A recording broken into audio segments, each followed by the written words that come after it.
맞습니다. 표를 보시면 건강보험심사평가원의 조사 자료를 봐도 해마다 증가하고 있죠.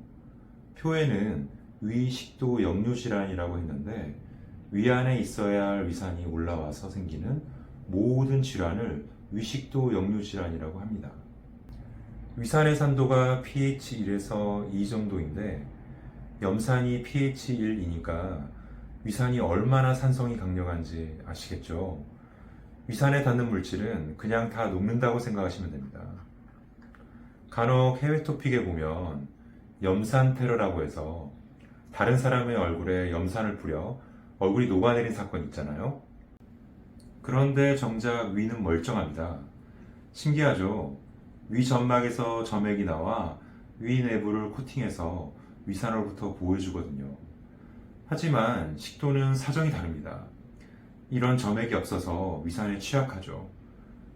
그래서 위산이 역류하게 되면 손상을 받습니다. 화상 입는 거죠.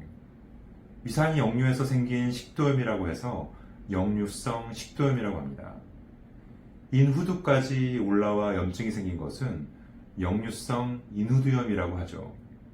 그리고 이런 걸 모두 총칭해서 위식도 역류 질환이라고 합니다.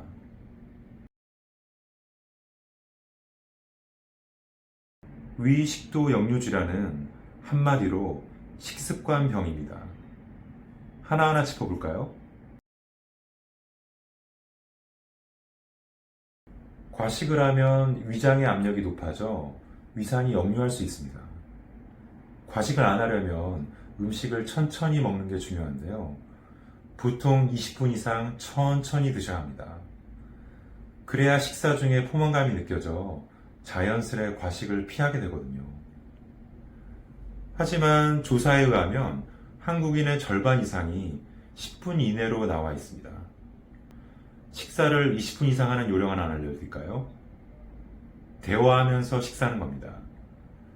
대화를 하다 보면 중간중간에 쉬면서 먹을 수 있잖아요.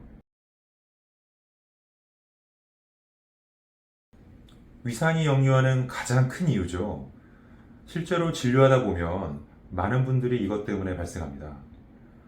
위장 안의 음식물이 완전히 내려갈 때까지는 누우시면 안 됩니다.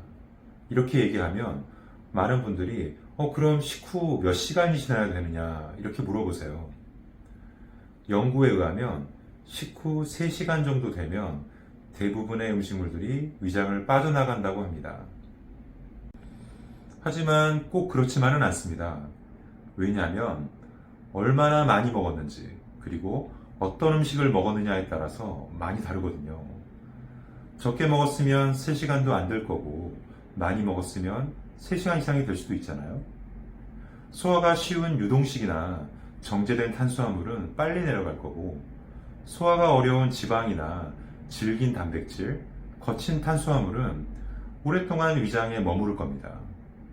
그리고 소화 기능이 좋은 사람은 음식이 빨리 내려갈 거고 소화 기능이 떨어진 사람은 오래 걸리겠죠? 그래서 저는 환자들에게 이렇게 설명합니다. 보통 3시간 정도인데 음식마다 사람마다 다르니까 가장 정확한 거는 배가 꺼지면 누워도 괜찮다고 지도합니다.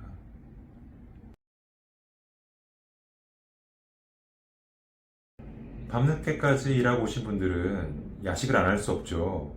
하지만 야식 후 배가 꺼지고 나면 그때 주무셔야 합니다. 음주도 마찬가지예요. 술을 마시고 나면 나른해서 눕고 싶죠. 하지만 누우시면 안 됩니다. 제 블로그에도 올렸던 논문인데요. 연구에 의하면 술을 마시고 나면 위장에서 음식물이 배출되는 시간이 늦어진다고 합니다. 술을 마신 날은 그래서 더더욱 빨리 주무시면 안 됩니다. 표에도 나와 있지만 역류성 식도염 환자가 1년 중에 3월과 12월에 가장 많죠. 이게 다 회식 때문이잖아요. 회식에서 과음하고 과식해서 발생하는 겁니다. 역류성 식도염 원인에는 여러 가지가 있지만 그 중에서도 가장 대표적인 원인에 대해서 말씀드렸습니다. 다음 편에도 역류성 식도염에 대해서 알아보도록 하겠습니다. 감사합니다.